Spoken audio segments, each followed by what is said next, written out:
हमारा इलेक्शन लड़ने का असल मकसद तो ये है कि हमारी आवाज़ों को जो है दबाया जा रहा था। हमारे को मुसलमानों को खुसूसी तौर पे जो है कहीं ना कहीं इग्नोर किया जा रहा था। 48 सीट के अंदर जो है एक भी ऐसी सीट नहीं है जहाँ पे मुसलमान को महाराष्ट्र मिले। हमारी जो सबसे अजीम और जो चीज़ें जो सबसे बड़ा जख्म था वो 92 के अंदर जो बाबरी मस्जिद को शहीद किया गया। आज मुझे उदय ठाकरे से कोई मतलब नहीं है। मैं मुसलमानों से कुछ सवाल करना चाहता हूँ कि किस बुनियाद के ऊपर जो है हमने वो चीज़ों को एक सेकुलरिज्म चीज़ों को भूलकर हमने आज किसी सेकुलरिज्म जो दावे भरने वालों के हमने दामन पकड़ लिए। मेरा ये दूसरा एक सवाल ये है कि क्या हम वो भूल गए 92-93 की राइट्स को कि किस तरीके से जो है हमारे को नुकसान पहुंचाया गया, किस तरीके से जो है दुकानें जलाई गई, किस तरीके से लोग हमारी बच्चियों की और हमारी महिलाओं की जो है असमत दिली की गई। क्या हम वो भूल गए कि 2018 के अंदर जो है उदय ठाकरे ने एक बयान दिए थे कि हमको फ़ख्र है और शिवसैनिकों पे फ़ख्र है कि जो हमने मस्जिद को ढाया। यही चीज़ को 2019 के अंदर जो है इनके ही नेता ने जो है ये कहा था कि जो है मुसलमानों के वोट को जो है दबा दिया जाए और छीन लिया जाए। आज बहुत दुख और दर्द उदय ठाकरे जी से अपील करते हैं, इंडियन अलायंस की पूरी टीम से अपील करते हैं कि आपने जिस तरीके से 2018 में भरे मन से ये चीज़ कही थी कि मुझे फ़ख्र है कि हमने बाबरी मस्जिद को ढाया, आज अगर वो उसी भरे मन से और भरी सभा में जो है वो ये कह दे कि हाँ वो गलती हो गई थी और हम मुसलमानों से जो है उस चीज़ की माफ़ी मांगे, आप यकीन करें या नहीं करें, हम वादा करते हैं कि हर मुसलमान जो है उनको वोट देगा। मैं बजाते खुद जो है उनके लिए जी जान से लगूंगा। नहीं, हमने बिल्कुल हर मजलिस के अंदर हर इंटरव्यू में बीजेपी की मुखालिफत की और आज भी करते। बीजेपी तो पहले से जो है वो कहीं ना कहीं मुसलमानों के खिलाफ है, उनका एजेंडा यही है। हम तो बीजेपी की मुखालिफत और खुलेआम मुखालिफत करते हैं कि बीजेपी को तो बिल्कुल वोट मत दे, लेकिन तो सेकुलरिज्म का मुखौटा उखाड़ने जा रहे हैं तो हम पे एलिगेशन लग रहे हैं। मेरा नाम शुएब बशीर खतीब है, मैं साउथ मुंबई में रहता हूँ और इस वक्त जो है मैं पार्लियामेंट्री इलेक्शन जो है कंटेस्ट कर रहा हूँ बीएसपी से, बहुजन समाज पार्टी से। हमारा इलेक्शन लड़ने का असल मकसद तो ये है कि हमारी आवाज़ों को जो है दबाया जा रहा था। हमारे को मुसलमानों को खुसूसी तौर पे जो है कहीं ना कहीं इग्नोर किया जा रहा था। 48 सीट के अंदर जो है एक भी ऐसी सीट नहीं है जहाँ पे मुसलमान को महाराष्ट्र मिले।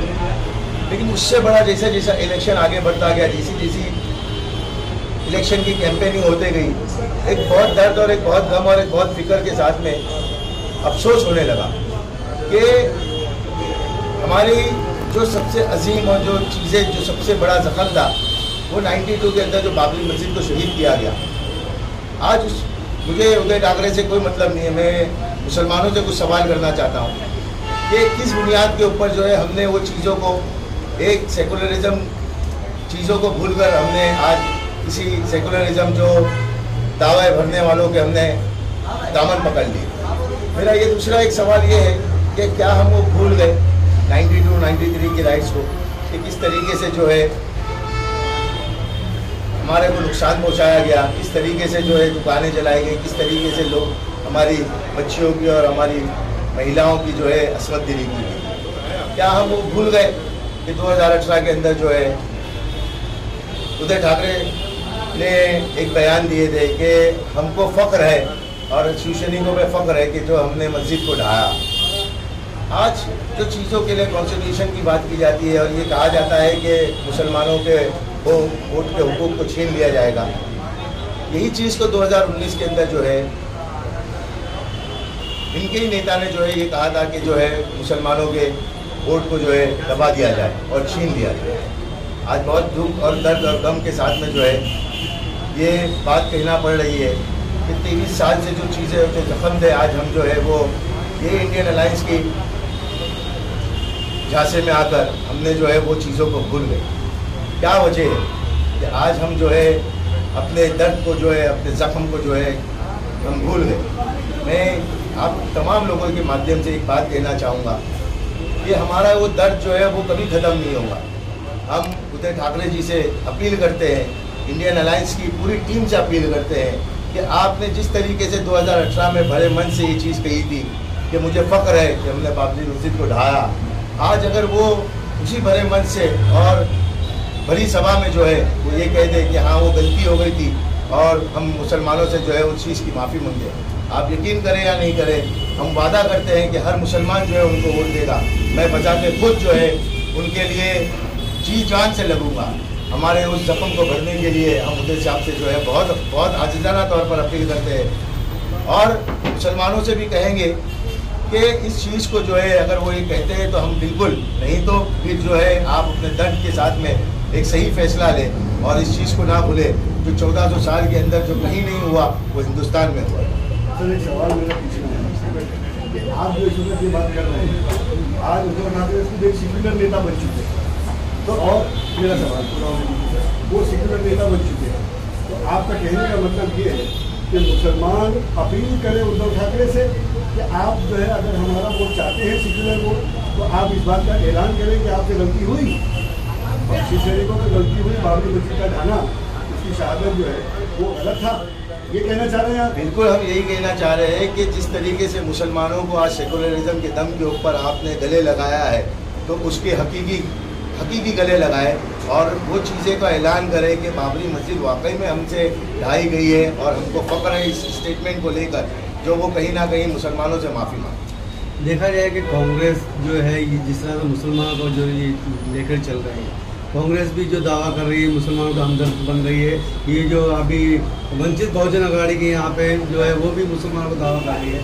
बीएसपी भी कर रही है। कहाँ तक के जो है आप इसको मुसलमानों को आप यकीन दिलाएंगे कि जो है इस तरह से मुसलमानों के साथ ना इंसाफ हो रही है, या आप उनको यकीन दिलाएंगे अपना वोट हासिल कर? मुझे यकीन दिलाने की ज़रूरत नहीं है। यही बात कांग्रेस और कांग्रेस अलायंस की जो है, इससे पहले आज अलायंस बनने से पहले मुझे पता है कि हर वो अलायंस की पार्टी जुड़ी हुई है, उन्होंने इस मुद्दे को लेकर कहीं ना कहीं प्रोटेस्ट किया है, कहीं ना कहीं आवाज़ उठाई है कि बाबरी मस्जिद की शहादत गलत है। तो मैं खुद क्यों वो चीज़ को प्रूव करूँ? आज कहीं ना कहीं उनको अपने मुसलमानों के वोट चाहिए और चीज़ों को लेकर जहां उनके मुद्दे हैं वो चीज़ों को लेकर कहीं ना कहीं उन्होंने अलायंस बनाए, लेकिन उन्होंने अलायंस बनाने के वक्त ये चीज़ों को भूल गए, उस दर्द को भूल गए जो 22 साल हो गए, 23 साल के अंदर वो चीज़ों को भूल गए। तो मुसलमान तो जो है आज तक के सिर्फ इस्तेमाल ही हुआ है। अफसोस तो ये कि आप मुझे बताइए कि इससे पहले 2014 से पहले किसकी सरकार थी? जब बाबरी मस्जिद का ताला था, हमने इस्लाम दिन गाने में अभी परसों सभा थी, हमने वहाँ सुना कि उलमा इकराम ये कह रहे थे कि कांग्रेस ने जो है बाबरी मस्जिद का ताला खोलने के लिए चाबी दी। तो वो दर्द है, आज कभी भी किसी भी सभा में जो है वो निकाला जाता है, वो निकलता ही है।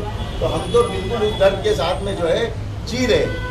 आज हम आप लोगों के चैनल के माध्यम से ये कहते हैं कि पूरा मुसलमान जो है इंडियन अलायंस को सपोर्ट करेगा, वो इस चीज़ के ऊपर उम्मत से माफ़ी मांगे। सर आज देश का सबसे बड़ा मुद्दा जो है बेरोजगारी है, गरीबी है, एजुकेशन है, हेल्थ को लेकर है। तो आप यहाँ पे आए तो इसके लिए क्या करेंगे? आप जामा मस्जिद के ट्रस्टी है और 2016 से आपने काफ़ी काम किया है और आप पे काफ़ी इल्ज़ाम भी लगे हैं, जिससे आप इलेक्शन में फॉर्म नॉमिनेशन किया है, तो इस पर आप क्या कर रहे हैं? देखिए, सबसे पहली चीज़ तो ये है कि आपने खुद कहा कि हमने काफ़ी काम किया, अल्हम्दुलिल्लाह सुम्मा अल्हम्दुलिल्लाह, अल्लाह ने काम दिया।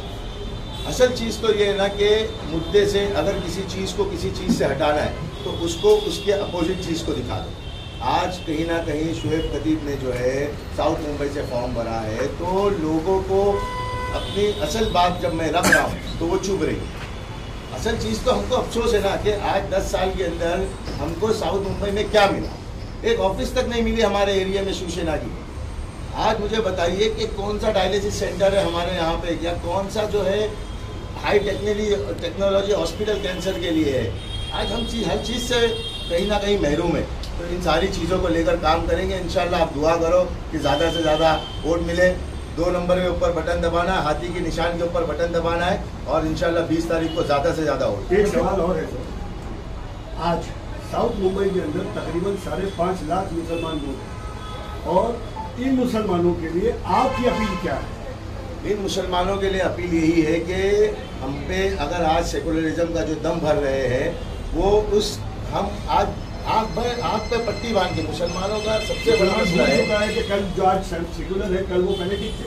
बिल्कुल, तो आज कहीं ना कहीं हमको वो एहसास को जगाना है, क्योंकि अगर आज नहीं जागेंगे तो आने वाले वक्तों में जो है इससे ज़्यादा खामियाजा उठाना पड़ेगा। आप क्या करेंगे सर? इंडियन अलायंस के बारे में बोलते हो, तो बीजेपी के बारे में बिल्कुल बीजेपी की तो हम बिल्कुल खुलकर मुखालिफत करते हैं। सुन लीजिए, बीजेपी ने तो नहीं, हमने बिल्कुल हर मजलिस के अंदर हर इंटरव्यू में बीजेपी की मुखालिफत की और आज भी करते हैं। बीजेपी तो पहले से जो है वो कहीं ना कहीं मुसलमानों के खिलाफ है, उनका एजेंडा यही है।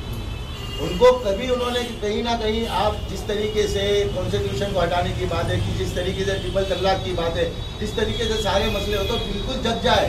हम तो बिल्कुल मुखालिफत करते हैं और हम चाहते हैं कि जो है हमको सेकुलरिज्म को जिंदा रखना है। लेकिन जो लोग दम भर रहे हैं, आप मुझे ये बताइए, आपने सवाल किया 2014 और 2019 के अंदर ये जो हमारे यहाँ के MP अभी खड़े हैं वो कहाँ थे, किस पार्टी से थे? आज वो सेकुलर हो गए। वो खुद कह रहे थे कि भाई जो चीज़ों को लेकर एक 2019 के अंदर उन्होंने 2019 और 2014 में जो है वो एक अलग एजेंडे के साथ चलते थे। आज उनको किस तरीके से मतलब रातों रात जो वो सेकुलर हो गए। हम तो बीजेपी की मुखालिफत और खुलेआम मुखालिफत करते हैं कि बीजेपी को तो बिल्कुल वोट मत दे, लेकिन जो सेकुलरिज्म की बात करते हैं, जो बिल्कुल मुसलमानों की बात करते हैं, अगर वो वाकई में जो है सेकुलरिज्म, मैं कह रहा हूँ आपके चैनल के माध्यम से फिर कह रहा हूँ कि हम सब के सब जो है मुसलमान जो है वो इंडियन अलायंस को वोट देगा, लेकिन जो जख्म भरे गए उन जख्मों के ऊपर पहले मरहम लगा। क्या ये माना जाए कि जो सेकुलर का मखौटा लगाए हैं आप उसके खिलाफ हैं? मानने की बात है, खुली बात है, सारी चीजें खुली है। आप तो जर्नलिज्म से जुड़े हुए, आपको तो मैं बार बार यही कह रहा हूँ कि सारी चीजें बिल्कुल खुली हुई। तो हम तो सेकुलरिज्म का मुखौटा उखाड़ने जा रहे हैं, तो हम पे एलिगेशन लग रहे हैं और वो लगा रहे हैं जिनकी खुद कोई औकात नहीं है। वो लोग जो है वो गली के नुक्कड़ पे पान बीड़ी वालों के यहाँ बैठने वाले जो है वो पेड़ है, वो कुछ भी कह रहे हैं। लेकिन हम जो है यकीन और अल्लाह की ज़ात पे भरोसा रख के इलेक्शन लड़ रहे हैं कि मुसलमान अगर आज नहीं जागा ना तो आने वाले वक्तों में जो है इनके वाकई में जो है हुकूक जो है ख़त्म हो जाए।